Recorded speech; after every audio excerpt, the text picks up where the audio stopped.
Hey, I couldn't leave you guys without talking about this championship game, and I got a special guest coming in to chop it up a little bit. So here's the recap. Let's go. We doing everything they talk about. You know I'm everything a boss about. Not putting work and gotta toss them out. I'm really biting, they just barking out. I'm really riding, they just parking now. His street, what to talk about. See the big H when I'm walking out. Everybody, welcome to Base Coverage presented to you by Knoah Teamwear. I'm your host, Jamal Clay, and I appreciate all your support. Don't forget, subscribe to the channel, drop a comment, like this video. Let's talk about it, man. I appreciate you guys following the journey and talking some ELF ball. So, hey, this is the recap. Before we go into hibernation, as I take some time off, I had to talk to you guys about this championship game a little bit. Some of the stuff that's been going on in the league, and I got a special guest coming in. But here's some quick hits that I want to chat with you guys about. So, first thing, all right, championship game. Shout out to the Vienna Vikings. Dominate win, won in all three phases. You know, the special team started the game off with a nice kick return by Xavier Edwards. The offense looked dominant. They kept Hamburg's defense off balance. You know, Hamburg really wasn't able to get their feet going at all in this game. And then the defense played like, you know, they took it personal. They wanted to show that, you know, Hamburg has a good defense, but Vienna also does have a good defense as well. Shout out to a great team win, Coach Kaleke and the Vienna Vikings. As a good friend once said, the ELF bleeds purple for another season as the champion. It was well deserved. And you know, on the other side of that, we look at Hamburg, and it's like, where do you go from here, right? First season, obviously you lost to Frankfurt. You know, you made some changes at the quarterback position. You brought back a lot of guys on defense. Panned out for year two, only for a certain extent, because you know, you're able to have a great season, and kudos to having a great season despite the outcome of the championship game. But now, where do you go in this all season? Like, because now, you know, depending on what you do at the quarterback position, you bring C-State back. Are you able to bring those guys back with the talent? Or if you go after a quarterback, you're going to lose, you know, either Lamar or Gene on the outside. So it's going to be interesting to see what those guys do in the all season. But like I said, this is all about Vienna. Congrats to those guys. And ELF bleeds purple for year two as we head into 2023. Next one, the Berlin Thunder. The Berlin Thunder are bringing the band back together. They re-signed Defensive Player of the Year and probably one of the most dominant guys in the young history of the ELF in Kyle Kitchens, and they just re-signed Robin Vilcek as well.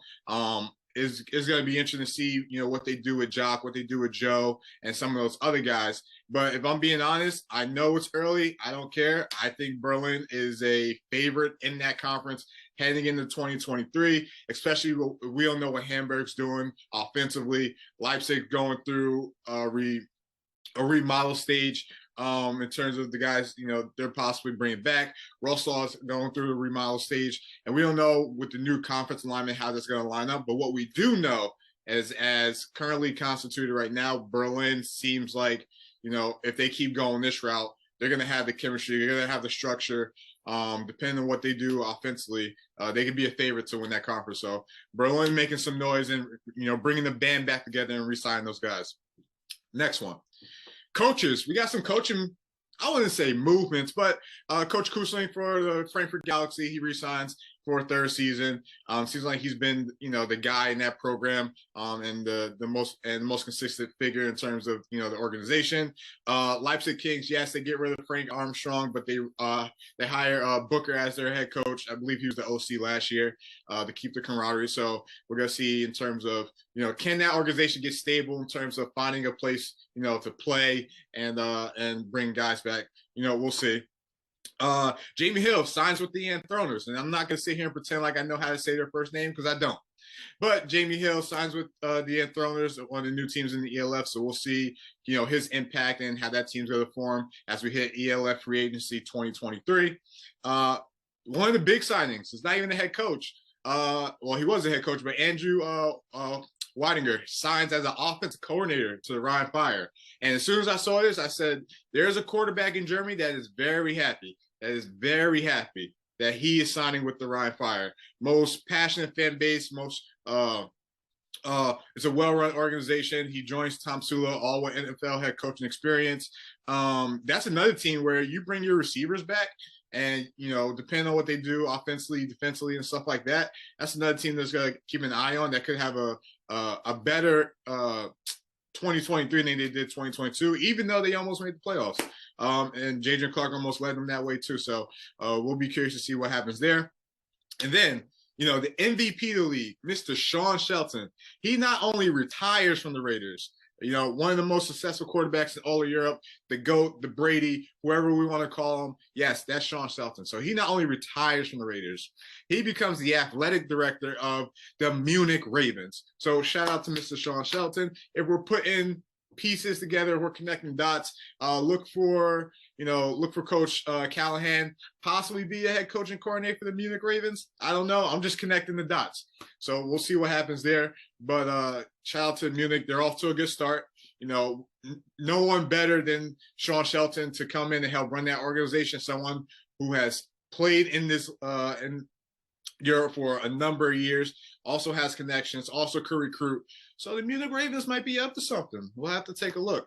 And lastly, shout out to the rookie class of 2023 with the Helvetic Guards, who I'm going to officially announce based on my history of playing football in Europe. That is my squad. So the Helvetic Guards, welcome to the ELF.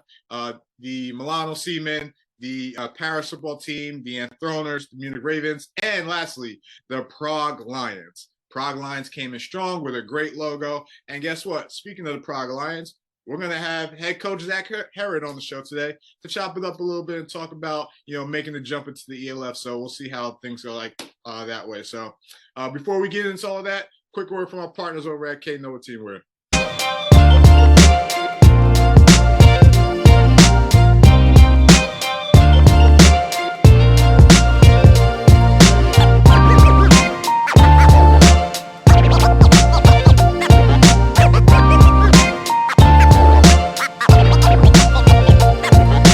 That commercial, we talked a little bit about the ELF game, some quick hits in terms of what's been going on, some coaches on the move, and we introduced the rookie class for 2023 and the 6 teams that are joining. But today here on the show, I have one of the guys that's part of the rookie class joining the team in 2023. His guy's he's a staple for the organization in terms of where they're coming from. They might have the best logo in the league already. He has a beautiful goatee, probably the best one in all of Europe. And he's coming in full force as we hit free agent 2023, heading into next season. Everybody, I would like to welcome Mr. Zach Harrod. What's going on, dude? How you doing, man? Thanks, man. I'm stoked to finally chop it up with you, Jamal. Yeah, man. I've watched you for months, maybe you could say years already, and I'm like, when am I going to get my chance to chop it up? So hey, well, I am. You made it to the big leagues now. You're on base cover. This is true. This is true. Jennifer Becks or Jamal Clay. Come on. Hey, you're right up there with Jennifer. This is the place for the locker room, man. So I'm happy to have you on. You guys are joining. Man. You guys are joining the league. You came in full force with probably one of the best logos, if not the best logo in the league. A lot of people are talking about it. People love the lion. And before we get into in terms of like what got you here and stuff like that, you were at the championship game. What was your thoughts on the game, the experience of the ELF, and what it potentially, has to offer? Well, I showed up and found Dominique is Patrick Izumi's assistant, and before I knew it, I was pulled up in front of I think 500-600 people for the fan experience, and I was doing my first interview there, and it took me a moment to get my bearings. Like, we had literally just driven up. We had picked up our principal investor that morning in Vienna, and there I was, and I looked around. I'm like, wow, this feels like, this doesn't feel like Europe outside of hearing the German spoken and in other languages, of course. So I mean, that was my first actual touch point at the championship game on Sunday, and then and it was a great experience. And then we got our credentials and everything, and I was blown away. I was blown away. I think the final number, if I'm was just under 15,000. Not 100% Yeah. sure. I think it capped at like 14 and some change. Yeah, and I mean it was a pretty big stadium, so and it was, but the atmosphere, even though it was, I think capacity was like 30,000, so they had it about half full, and the atmosphere was great. My voice is gone because the first half of the game, I was connecting with other coaches, GMs, etc., and I was yelling over 15,000 loud fans, music, and etc. So my voice hasn't come back yet. Hopefully in the next few days that will happen, but we'll see. Yeah. And it was a great experience. I was blown away at the professionalism, at how things were ran, and I was sitting there actually at one point because the first half was a blur, just was connecting with people, and also I was like, not wanting to put my foot in my mouth going down in front of 15,000 people for an interview. Yeah. So once I had that behind me, I could sit there a little bit. And we were sitting with the guys from Berlin, and I actually got to watch some of the game. And I was sitting there, and I'm looking around, and I thought to myself, what have I got us into? Yeah, this is definitely a different animal from traditional smaller league. For what this has become. Yeah. Obviously, with adding 6 more teams into the mix, and we're at 18 going into next season, it's only gonna get bigger and better. Obviously, there's some wrinkles that can be ironed out, but that's not what we're here to talk about. It's been a fun season, at least for me covering, and now seeing like a team like the Prague Lions, a team that has the foundation, obviously stuff they still want to do to improve heading into this all season, but a team like the Prague Lions, and you're bringing in a different dynamic of Europe. Obviously, we have a lot of sure. 6 German teams. Obviously, we're branching into the Italy market, the Swiss market, Paris. So as this league continues to grow, I'm happy to say because Prague's probably my top 3 favorite city in all of Europe, if I'm being honest.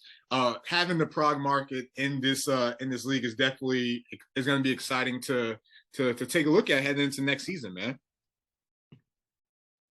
I think it's really exciting. For us, it's kind of like when this came out last year. Coming out of all that COVID chaos and whatnot. Yeah. I looked into it and I thought about, okay, we need some changes here.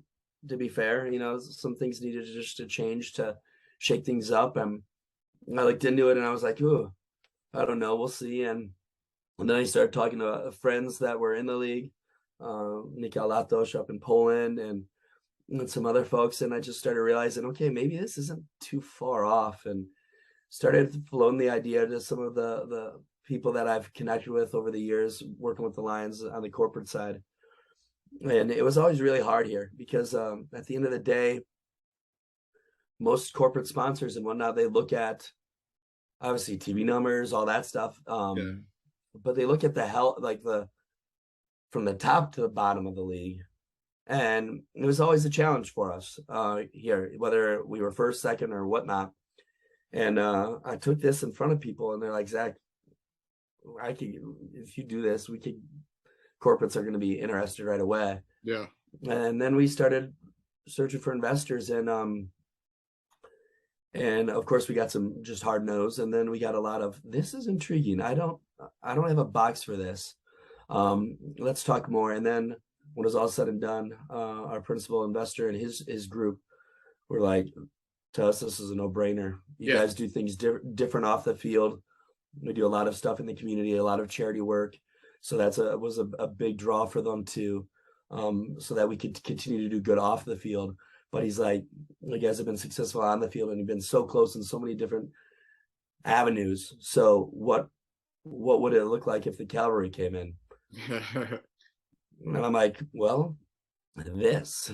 And so I'm really excited. The group we got, very similar to actually Paris's group, as I'm starting to read who's behind Paris's group. Even my guy knows some of those guys stateside that are part of that group too. Okay. And I think the Paris group and our group, even though we bring more Americans probably to the table as far as the investors, which could be a good and a bad thing. But I know from our group, and then just looking into on LinkedIn at a few of these guys from their group, both groups bring in people with know-how, whether it's media, sport, yeah, you name it. There's people that are bringing in know-how to these two franchises, and I think that could really be beneficial for Paris and for us. So yeah, I mean, at the end of the day, all money bleeds the same color, right? So however for sure. For sure. And at the end of the day, you need money, but you need, I think, even bigger for us than just that money to make this go at the beginning is the people that have that know-how to help you not just utilize that money on the short term, but okay, what's your budget look like in your first 2 years? How do we get that covered? And then how do we put stuff in the bank during those first 2 years to make year 3 and year 4 and year 5 viable and hopefully profitable. Yeah. So I've learned a lot in the last few months about business. It was kind of a crash course to my MBA in many ways. Yeah, a quick semi-college lesson on business management going forward. Man, I got so many papers with notes around here from all this stuff. I need to clean out my desk in some pretty bad ways right now.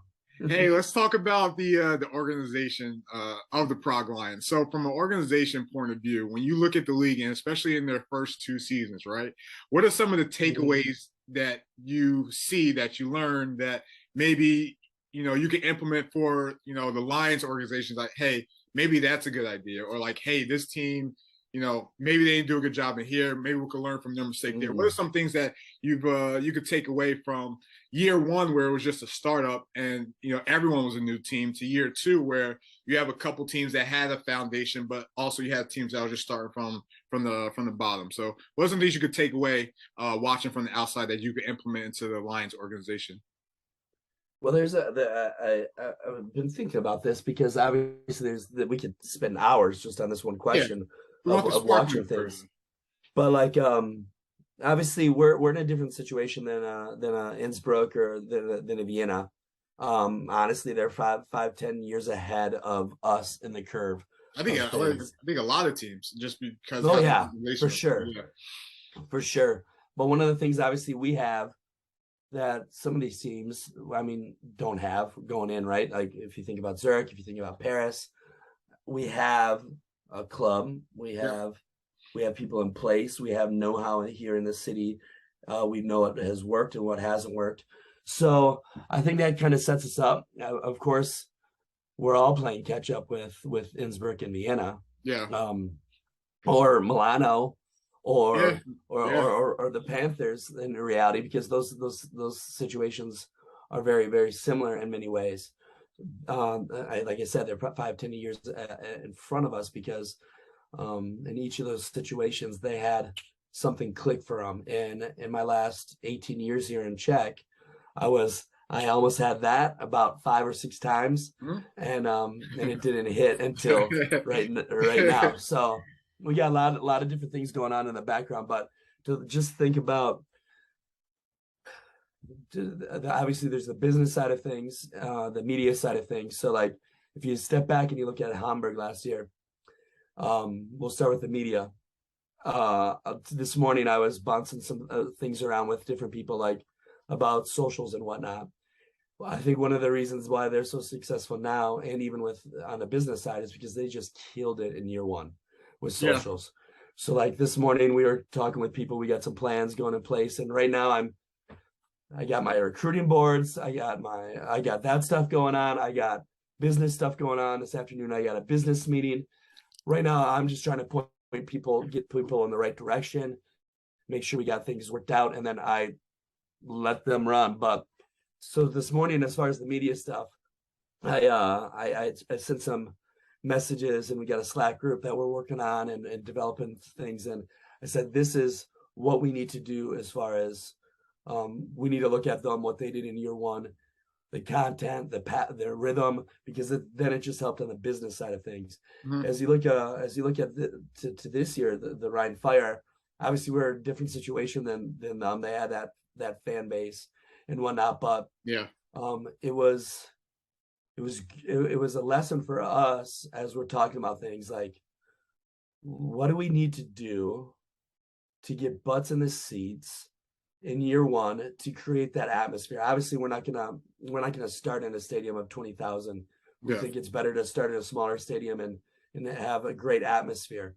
But we looked at how they do their pregame, how they do different things, and so we're borrowing some stuff for them.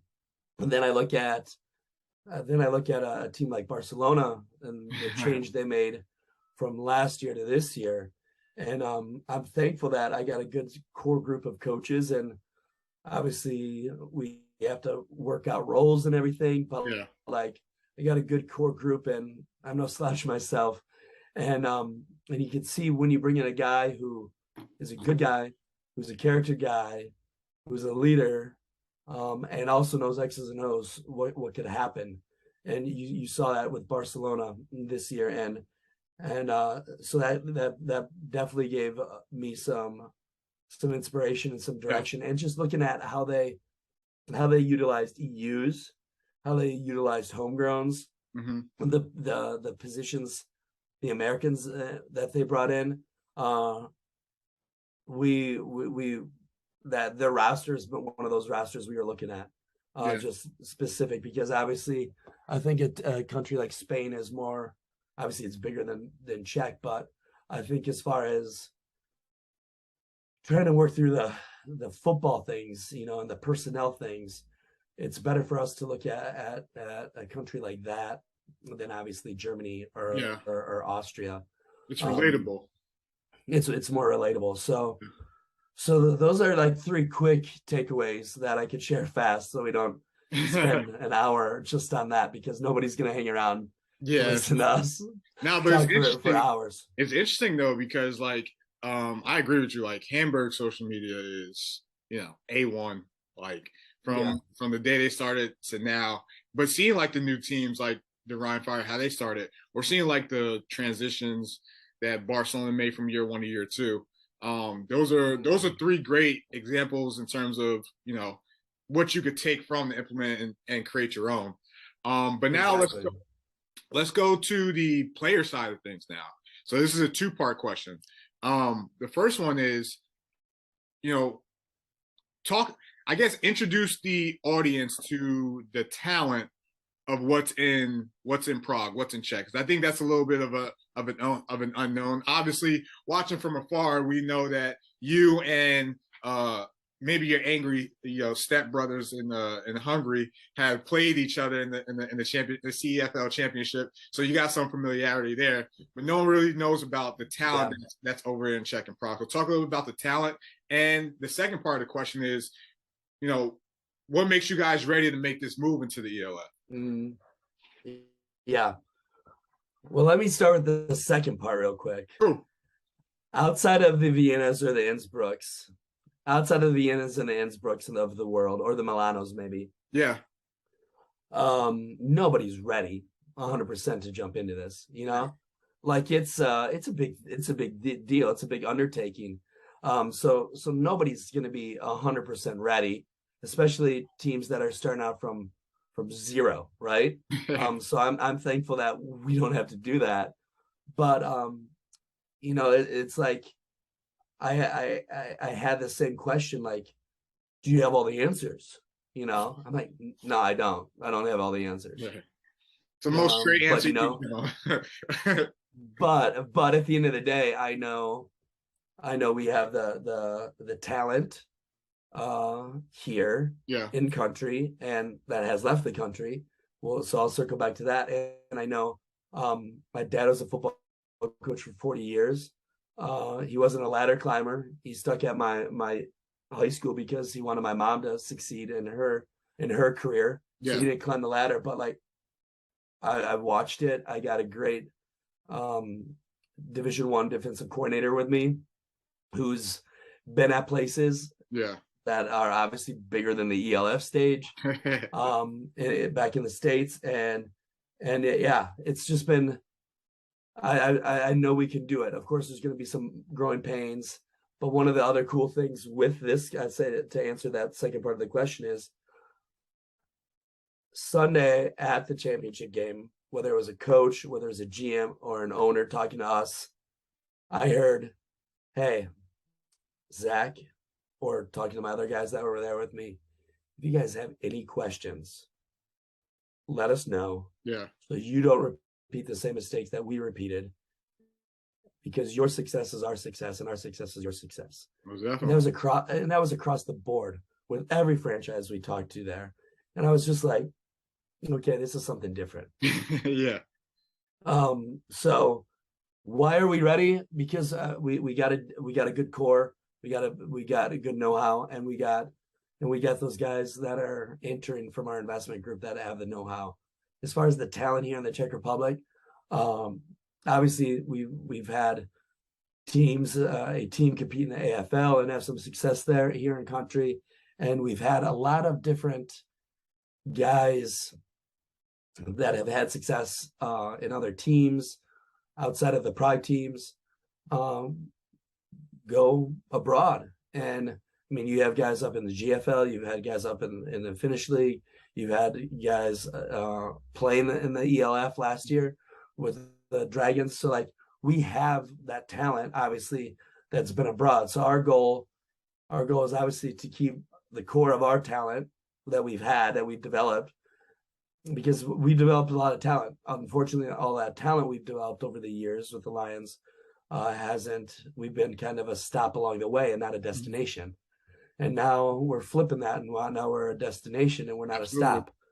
And so now it's to try to handle those things in a way that will be accepted by people here in the country, and try to do it in a way where we're still being gentlemen and showing people, hey, we want the good of the game here. Yeah. But I think if you bring the best talent in the Czech Republic together, and you bring in 4 Americans that are just gonna take it out, and 6 EUs that are gonna fill in some cracks.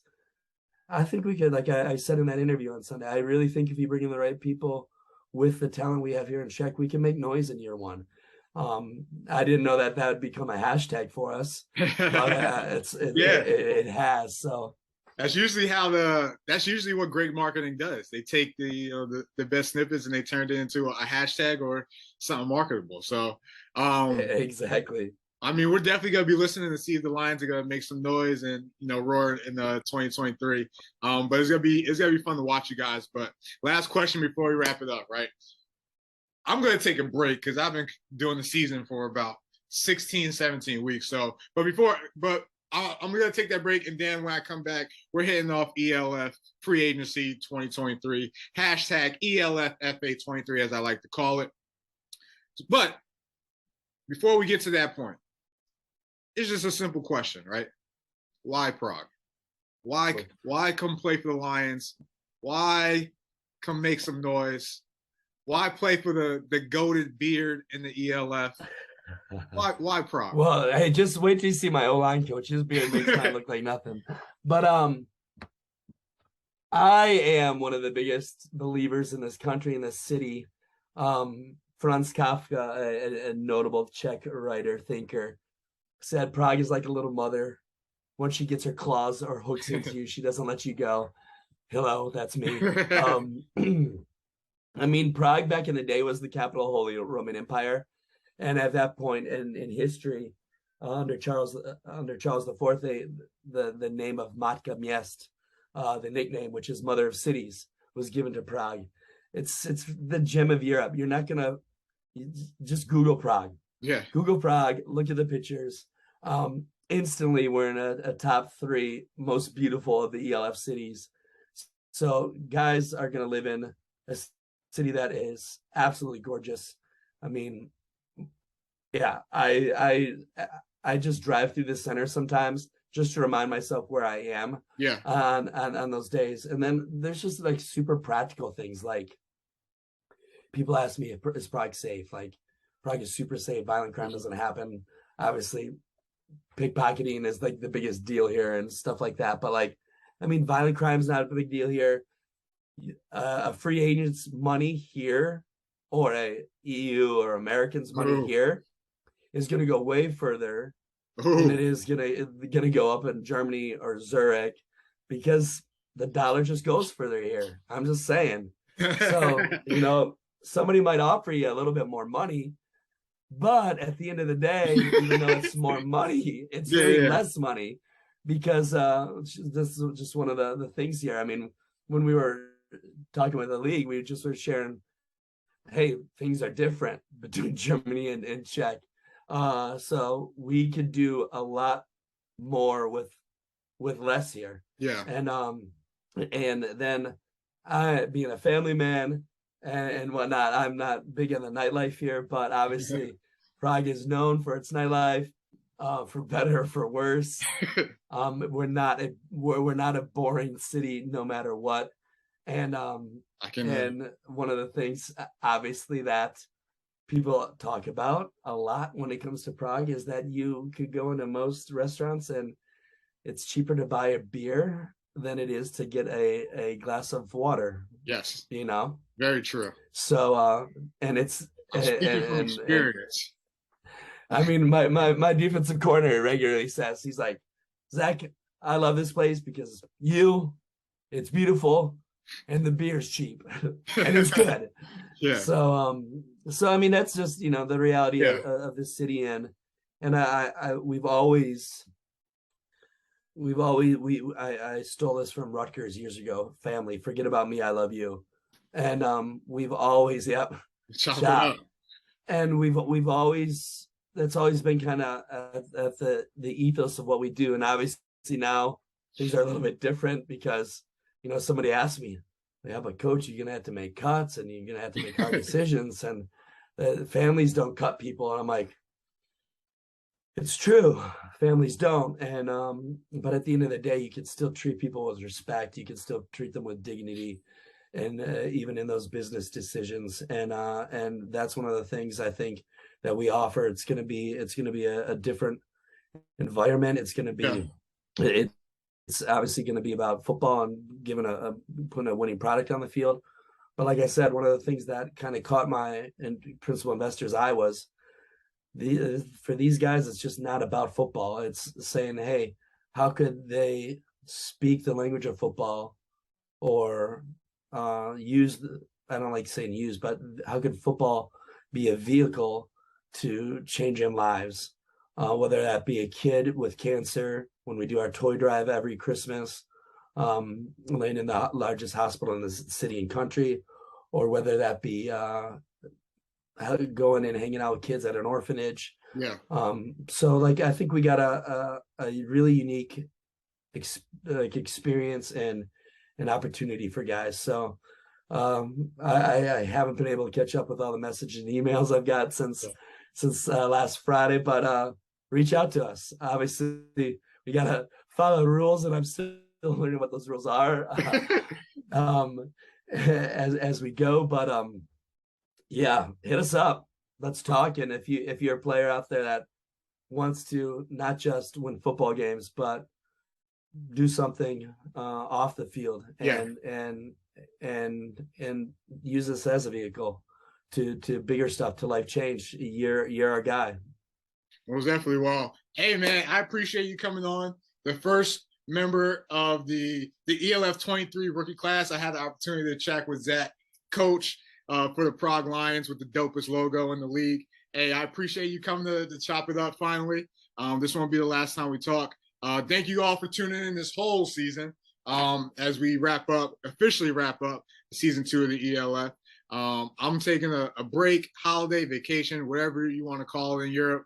But I'll be back once free agency starts kicking off. And who knows, you know, I could be talking to the Prague Lions probably within a month or two again, be like, you signed who? You did what? So we'll see what happens, man. But again, thank you all for chopping up. Zach, I appreciate you coming by, my friend. Yeah, for sure. I look forward to chopping it up again, bro. Nobody. Hard work, they don't know about it. Hard work, they don't know about it. Hard work, they don't know about it. Animal.